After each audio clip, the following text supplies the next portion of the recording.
Hi, and welcome to today's episode. I have the lovely Janine Vosper joining me today, and we're going to talk about all sorts of things. But before I get into that, welcome, Janine. Thank you very much. I'm looking forward to this, Alpha. Yes, I've been looking forward to this for a while. Even more, like I got a little bit ahead of myself last week, thinking we had it booked in, and anyway, so I was very overexcited. And I've known about you for a while, but we connected at a recent International Women's Day lunch, and that was a real pleasure. So we got to talking about all sorts of things, and I was like, oh, we have podcasts, and would love to be able to spread the message a bit more, and the concept of storytelling and being able to use that instead of the concept of selling, because we all feel uncomfortable about that, and using our voice and the branding side of it. So you would be able to introduce yourself far better than I can, because when I looked at your bio, there's so much there. You're extremely experienced. So just tell the audience a little bit about yourself, please. Thank you, Alpha. The experience comes from many years working in the industry. My background is both in sales and speaker training. Now, I was a general manager of sales for a multi-million-dollar company for 20 years, and I ran commission-based sales teams, which is pretty much the same as everyone that's in their own business. You are on commission. And it's a really good way to look at it, because often people, sort of digressing a bit, I always go straight into the concept of giving information. But if you recognize you're on commission, then you'll stop discounting, because it's your money that's coming in, because you're earning whatever that commission is on that business or whatever that sale is. And I have been part of a not-for-profit public speaking organization for over 20 years also. I represented Australia in an international speaking contest in 2013, and I've also coached 2 international winners in speaking. I like to speak, but I don't know, I'm reasonable at it, but I love to coach, and I love to be able to bring that out of other people. But we could go back to 45 years of business and the things that I've done along the way, including teaching aerobics and a whole lot of things. But it's all about, just helping people achieve the results they want to achieve. Yeah, and there's so many, like I said, we were trying to I was talking to you before we hit record about what we wanted to focus on, because there's so many things that you can do to help business owners and women in particular, because I feel like finding our voice is extremely important, and then being able to clarify how we communicate what it is that we do, especially when you get to a certain age and you've had a lot of life experience. You're like, oh, I could do this, and you just confuse everyone with the message. And as I said before, one of my previous lives, I was a corporate tax accountant, and anytime I would mention the word tax to people, they would switch off to anything else, and that was it. I was the tax person. So then I quickly learned to not use that word, at least not up front, give a little bit more of an opportunity. So how did you come to do what you're doing right now? I mean, obviously you have the experience in your sort of corporate background. What made you then decide to go out and help business owners with this skill that you'd built up, rather than staying in what you were doing? Oh, I love Mondays. That's the endless reason. Not having to go to a job on a Monday morning, and just doing what I absolutely love to do every single day of the week, but particularly Mondays. That's a good enough reason to get good at what you do in business, so that you don't have to go to a job. Well, that was their song. I don't like Mondays. I love Mondays now, which is and it's important to have a why. This is, we a lot of people step into their own business, and usually if they've gone into a healing business, it's usually because they've used that healing modality themselves. It's helped themselves, and they go, oh, I want to learn how to do it, and I want to help other people. Or they have a service that they've used and gone, this is fantastic, I'm going to learn how to be coached, and then I can help other people. Or same with the product. But what often happens is they become great technicians, and it becomes a really sideline hobby business instead of something that generates a proper income, because they don't know how to sell themselves. And most people, when we're talking about that, will have an opportunity to, when someone says, what do you do? They'll answer with the technical part, like I'm a tax agent. Yes. And that's, as you said, that's what they remember. Yeah. Or if you've given a 60 seconds to stand up and pitch what you do, nobody cares about what you do. I give you that now. Nobody cares about what you do. They only care about what you do and how it helps them. Yeah. That's all it is. And that's when you'll get people listening. And if you can tell that in a story, you've got people engaged. So because I think stories, like I did some study on how to write, like how do you break it down, the concept of a story to somebody? If you're trying to say, somebody's trying to figure out how to communicate what it is that they do so they've got their elevator pitch. How do you break down the concept of storytelling? In a pitch, there's like a 3 points of that. The simplest version of it is 3 simple points. Yeah. And then we can weave a story in. So what's this? No, it's the first part. Why you? Yeah. And that's where you tell the story in, and then why now? Why it's important that people do something about what you've got now. So those 3 points. Why this? Why you? Why now? Yeah. You put those together, you can make a great pitch. But why you can be part of where you add a story. For me, I can say, I took a business from $3 million to $10 million during the GFC. I can say I won an international speaking contest, coached international speaking winners. I can put all that together and say that. Yeah. But people then look at that and go, oh, okay, that's pretty impressive. But it's other people, will I work with them and say, well, I haven't got any of that sort of thing. I've been a mom at home for ages, and I worked in a job, and I haven't got that, what would you call that? Validation. They think they haven't got that validation. Accolades. But there's stories in everything that you do on an everyday basis that you can pull apart and put into that, which then enables people to really get to know you and understand how you can help them. And it's a better connection than the accolades anyway. Yes. Yeah. Well, because sometimes people don't really even understand what they mean. Because when you think of a $3 million business versus a 10, for some people, that's so far beyond reality. Like how can that even be? Like, what does that even mean? Yeah. And again, we were talking before about, the concept of if you've ever gone to university, you write very academically, and then you kind of almost have to unlearn a lot of that. And then you go into a corporate world and you learn that sort of writing. And this is just it's another way, but you do have to learn it. It's not, we do it naturally when we talk to our friends, even when you have children and you notice they love to learn through stories, and you kind of learn with them, but we neglect to realize that those stories, we can use the same principles and translate them into our business and our brand. And for a lot of our listeners, if they've got their own businesses, their own individuality or their personality is inextricably linked to their business. So the brand is sort of through them. If there's a person who wants to build a business that's not necessarily them themselves, does that process change, or is it really kind of the same thing? It doesn't change a great deal. There's still opportunities to tell stories. And it's funny that you're talking about writing and the standard of writing. I never did well in English. What I do well is speak well. And I've written 2 books, and the first one was called Good Girls Do Sell. The second one's Being Unstoppable. And I keep getting told, you've written it just like you speak. It's so easy to read, and which is a really, great feedback for me, because it's not written in any technical sort of speak. And that's what you want to be able to do, whether it's your brand or your business's brand, is your voice to come across. So when people think of you, then if they see something out there, they'll go, oh yeah, okay, that's congruent, it's authentic, it's who that person really is. So I'm going to say something probably slightly controversial. Completely agree with you, which is why when there's a lot in the media at the moment about the whole AI and the getting these bots to write content for you, I personally feel like that's losing the unique voice that you use to build your brand. And you can sort of say, oh, write it in this voice, but they don't know what your individual voice is. That's my own personal opinion, but I love your opinion on the concept of AI. Oh, I've been using it.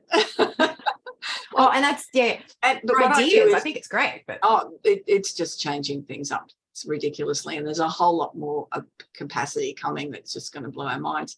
For me, I put out a weekly blog, and anyone can go on my website, find that, and log in and get the weekly blog. And I have a bit of a story up front. And I schedule all my posts. I schedule things out months ahead, except this blog, because it's what's happened in the week or something that's really pertinent. And then I adapt it to 5 points that will, a sales points or speaker points or networking points, whatever was the bit of the story was about. Yeah. It then bring it back to those points. And that's where I've been using the AI in those 5 points. Yeah. It just, I could make them up and it would take me half an hour, or I can go on ChatGPT and it'll take me 10 seconds. So that I'm using a blend. And and I'm liking most of the answers. Yeah, well, to be honest, I've tried it out myself, and it's like, it's extraordinarily good with the way it writes. I was like, oh my God, this is a bit uncanny. But I have to admit, I have used it mainly because I'm like, oh, what is some languaging? Because you're always stuck in kind of like your own head and the language and the words that you constantly use. It's like, what's some other words? I mean, I could go to a dictionary or a thesaurus and try and find some others, but it's not quite the same thing. No, it's great for headlines too. The headlines, your posts or your promotions or anything. Just put in the content that it's about, and then ask it to create headlines. Very good for that. Oh, well, there we go. All right. So headlines, because I've seen there's actually like jobs now kind of creating about helping people come up with I can't remember the terminology now, but the search parameters or the filters and things that you put in. People are actually now creating jobs out of this. And I thought this is why it's so hard to kind of, for a younger generation or for sort of an older generation, to understand what sort of jobs will be available. So I think about my daughter who's 7, what jobs are going to be around when she's, ready to go on the workforce? I can't even conceive it right now. No. I was at a networking event this morning, and I had someone mention and say to me, what you do, Janine, is going to be around forever, because we need to speak. We need to be able to deliver our message as us. Robots. Because you can't have like a robot talk for you. You need to. So that then brings back, so the concept of speaking, to be honest, for a lot of people, it makes them like almost freeze with fear. How do you help people kind of get over the concept of, and what do you think is causing the fear, and secondly, how do you think, what's the best way that you've seen, that you've worked with clients to help them overcome that? There's a couple of different levels of fear. One, it's a real psychosis, I suppose that's the word. It's a horrible fear, and they get physically ill and will throw up. And there's some famous people that still do that. Barbara Streisand still does that. She performs, so that level of fear is harder to manage and control. And I would suggest things like hypnosis and that sort of space. But there's the standard fear where and it usually comes down to, I don't want to make a fool of myself. I don't want to forget what I'm going to say. Everyone's looking at me, which is a good thing. This is really what we want people to do. Yes. So the best way to overcome it is to do it more regularly. Yeah. Stand up and do it. There's a whole lot of tips. Ground yourself, before you speak, take a deep breath. You can do power poses. You can do a whole lot of those type of things that will help give you that confidence. I usually work with people to think of something that they're really good at, and that level of excitement when they're doing that. Because nervousness and excitement, that feeling in the gut's pretty much the same. And to apply that when you go to speak. But every time you stand up, you'll get more and more comfortable. Yes.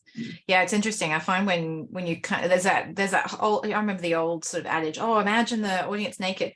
I personally didn't really understand that. I was like, what are you, anyway, it's trying to distract you from what you're doing, and that's not really going to help. But I do think when you're talking about something you're passionate about, and you have a clear why as to why you're doing it, and you understand who you're talking to and the point that you're trying to get across. I mean, I'm one of those people who I can just have a few points in my head and I'm fine to talk, whereas my mother will like an actual full script. So I suppose it possibly depends on where you're at. And I remember in school, whenever we had to do presentations at school, I used to be terrified of public speaking, didn't like it at all. And I'm now looking back on it going, was it because we were kind of all told that public speaking was scary and that we just sort of took that on and didn't really actually think about it? or were we genuinely scared of it because we just never done it before? And once you do something a few times, it becomes a little bit more natural, then there you go. So it's probably both of those reasons as well. Yeah. As everyone's looking at me, I'm going to say something stupid and everyone will make fun of me, which maybe that comes from childhood and we carry that through the adulthood. Very good chance people aren't going to make fun of you, but it's all within what we own. Yeah. And even if so, I've been to presentations before where the speaker did actually kind of trip over their words a little bit, and then they made fun of themselves, and that sort of disarmed the whole thing. It's kind of like, well, you just acknowledge it, you go with it, and then it's a bit like a comedian ad-libbing, I suppose, in a way. But that is something that I think does take practice and self-confidence. I remember I was MC at an event on a cruise ship through the Inside Passage from Vancouver to Alaska, just dropping in those, places. Wow. And I was introducing, it was a speaking contest actually, and I was introducing one of the judges, and I was reading off her bio, and instead of saying that she graduated university in 1974, I said 1874. And I thought I must have said something, because I had a lot of friends in the front row that, started laughing. Good on you, Janine. Yeah. And then I realized what I had done. So I said, look, if you see Valerie on the steps, just give her a hand up, will you? She's doing really well for her age. So you can, it doesn't matter. There's no such thing as perfection at all. No. The only time you can get something perfect is in mathematics, where you add 2 and 2 and you get 4. Other than that, there is no perfection. Just do the best you can do with the skills you've got. If you want to do better, get more skills. Simple as that. Yeah, that's it. With anything, if you want to get better at it, the best way to get better faster at something is to get a coach. So if you want to get better at speaking, someone like yourself you have all the skills and knowledge to help people fast track it. Otherwise, you could trip around and try it and see how you go. But yeah, and half the time also that imperfection is what makes you more relatable too. Yes. Because the person that you're speaking to is like, oh my God, I can't believe they're on stage speaking. They must be, so amazing. And then if you make a mistake and you own it, they'll be like, oh, so they are human. Just, it makes me feel so much better. Not that you want someone to fail, but there's still just that human connection. Yeah, no, most definitely. And you said about the way you prefer to have things set up with speaking. I make up acronyms. So that helps me with everything. And so if I'm talking about branding, the acronym is brand. Speaking, it's speak. If I'm talking about sales, it's sales. They're all 5-letter words, and I can just pull out the information from that. And it was interesting. Someone was talking to me today. I also do help people set up their LinkedIn profiles. And by the way, if you're in business, you need a LinkedIn profile. It's where professionals find professionals. It's not a job-seeking space. It's where professionals find professionals. So I'm driving home from it going, how can I make an acronym out of that? There's too many letters. So I've got L, and it's as is popping in, well, how it looks. I is how people can identify the information. I'm planning it in a drive home, and I've got the presentation planned in my head. Using an acronym. Yeah. Well, it's a good way too, because when you think of everything, like even like KFC, they never, when I was growing up, they weren't KFC. Everything has been shortened now to an acronym. So I think our brains are kind of used to working in acronyms. So I think it's a really good memory tool. Do you have an acronym for story? No, but STORY. How about that? 5 letters, 3 or 5 letters works out really the best for people to remember. And I'm going to write that down. So story, if you could, maybe I'm just talking about, so S could be, now you put me on the spot, but I'm sales. No, I'm kidding. I know, but I don't want to do that first. So the first part of S is sharing, like sharing, and T is I'm going to send you something that'll help. All right. That Oh, I didn't mean to put you on the spot. You know, but right now. No, but now I've given you a challenge. You have got that for me. I like a challenge. So what's the brand? What does brand stand for? Brand for, and they're all be bold. Yes. They put your hand up and say yes. Yes. Be relevant. So the story has to be relevant to the audience that's listening to it. Yeah. Be authentic. You can't be anyone else bar you. Yeah. What do we got? And be noticed. How are you going to be noticed within your brand? Yeah. A LinkedIn profile. And how D is to be determined. So how have you got things set up so that you've got systems and plans and you're actually going to take the steps and not procrastinating to do it. Yeah. That one. Sales is step out of your comfort zone, or be authentic. Can't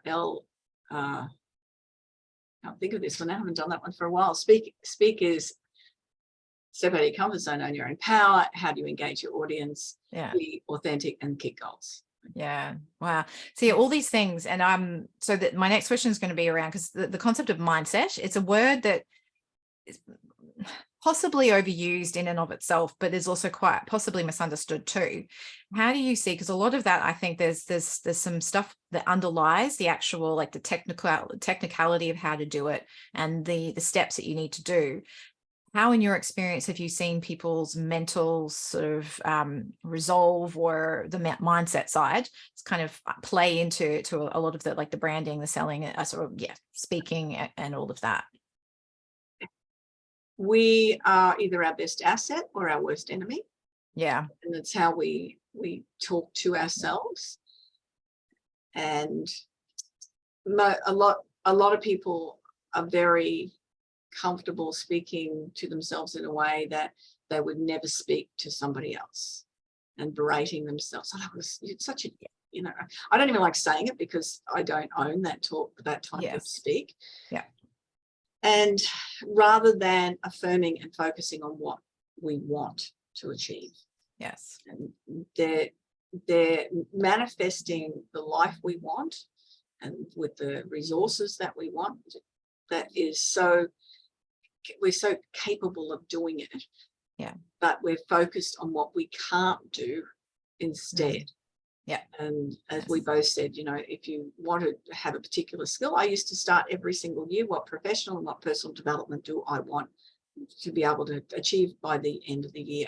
And then I would go find coaches that would help me with both of those skills. So whether it was playing golf better or for the personal, or it was, I spent 10 days at a speaking training 20 years ago, and we weren't allowed to use any gesture for 5 of those days. You had even facial expression. You had to just learn to deliver with the way you used your words. Yeah. That's what it's almost, for me, that would be like going on a silence retreat.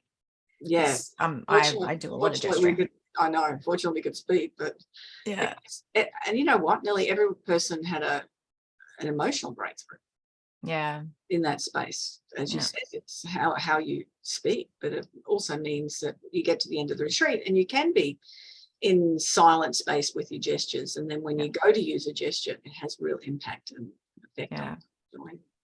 Yeah. And I think it's a really important point, that learning and growing, because to a certain extent, we spend, 12 years of our life going through school. And then if we do any further study, there's that. And then we start a job, and then it's like steep learning curve, and then we get to the point perhaps when we start a business. And that's where the learning curve goes from like this to like almost vertical, because it's a personal development journey on steroids is what I say. Because it's just, there's so much.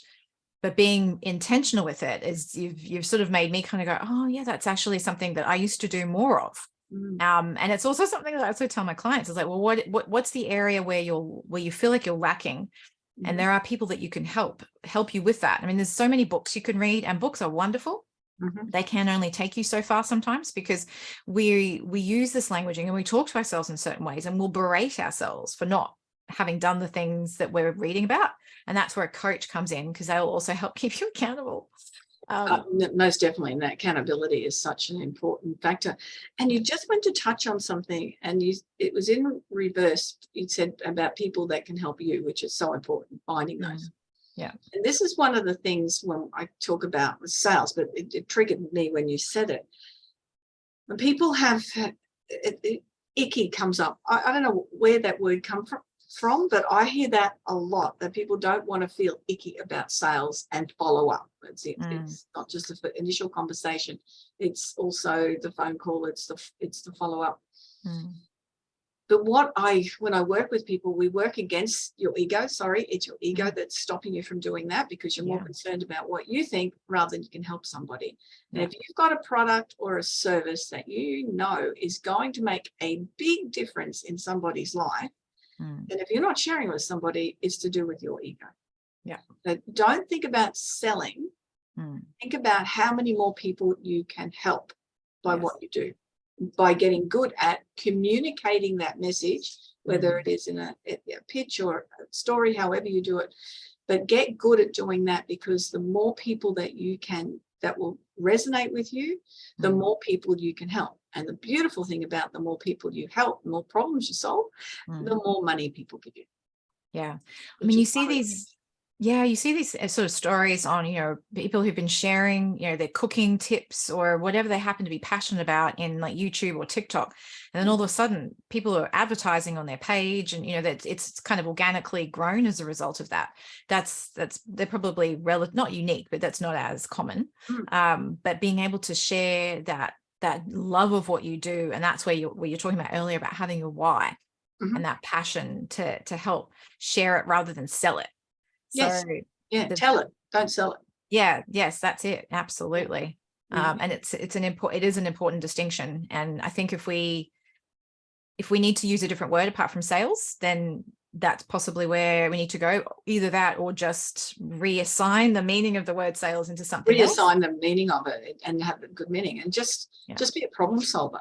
The more problems I solve, the more money people give me.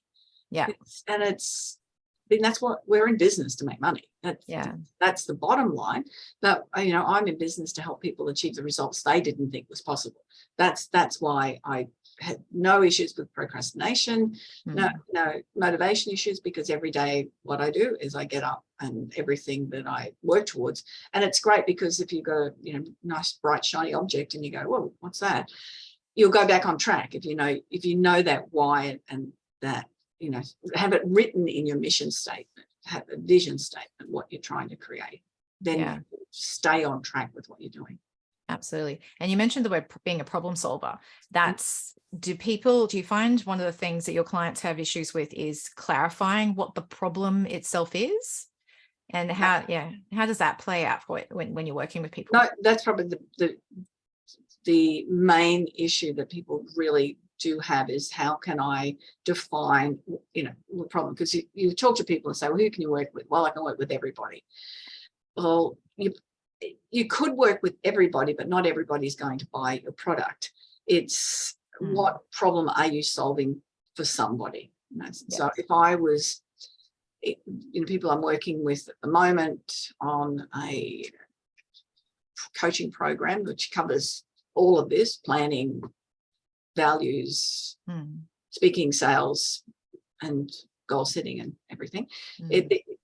So they've joined for different reasons. One person wants to get her message out there by speaking to larger audiences. So her problem was, how can I make my presentation fit together? Because I've got lots of words and lots of things to say, and I'll get distracted and I'll go off on tangents and I won't cover what. How can I keep it on point and deliver in 10 minutes or 40 minutes the same point? So hers was very much, that's the problem I want solved. Whereas another person was confidence and belief in themselves in how to have that sales conversation, because they weren't making enough sales. They had people interested, but they didn't know how to close that sale and get people to take action. And that's what happens. People go, well, I've got all these different spaces about what the people's problem is. So I work with them to define the main problem, and whatever that might be. So if it was somebody that was doing a health and fitness thing, they might have problem is, I'm going to have time to exercise. I'm just put on too much weight. And we define it down to the real problem is, I just feel super ugly in my clothes. It's really real. And I'll say that to my clients: if you can define a problem, I need to see what it looks like. You need to be able to And so that's the, finding that real gut emotional issue problem is what I'm really good at doing, and working your way down, because then you know how to have that conversation. And then you're talking about your marketing copy. If you've ever stood in front of the mirror for more than 20 minutes and gone, I hate what I wear, or no, you wouldn't stand in front of the mirror. If you ever stood inside your cupboard and kept looking at all your clothes and going, I've got nothing to wear, then this is for you.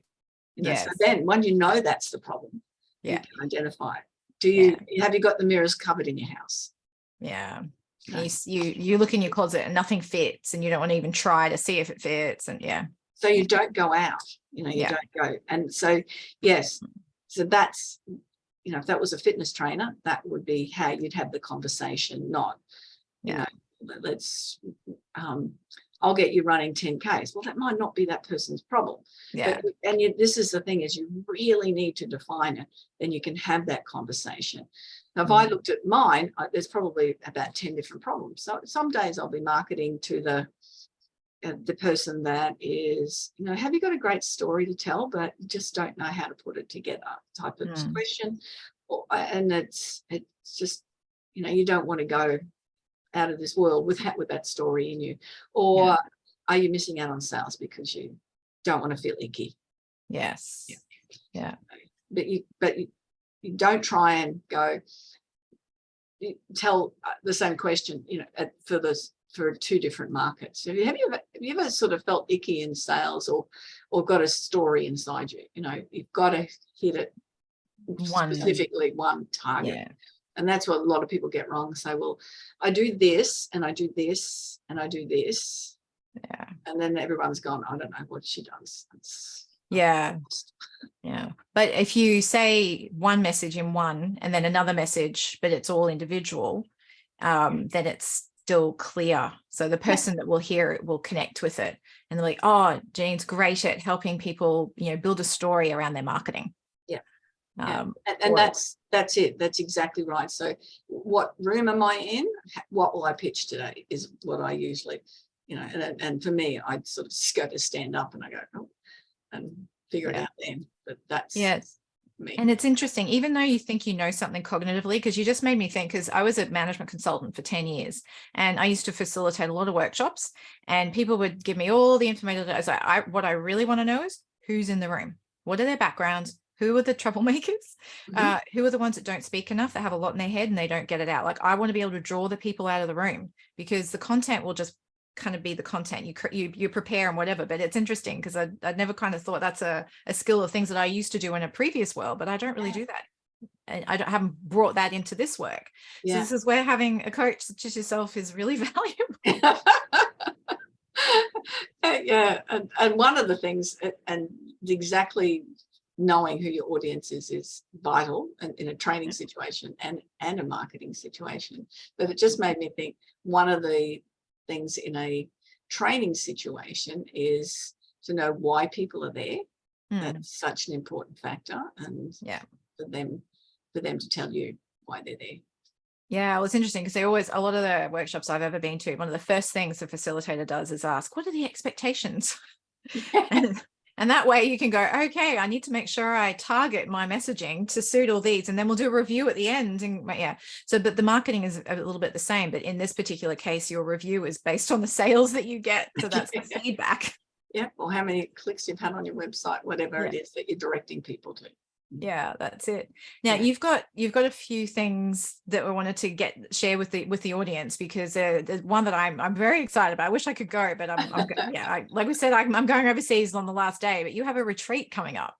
We do, and I'm saying we because I am working with two of my very dear friends who are amazing at what they do.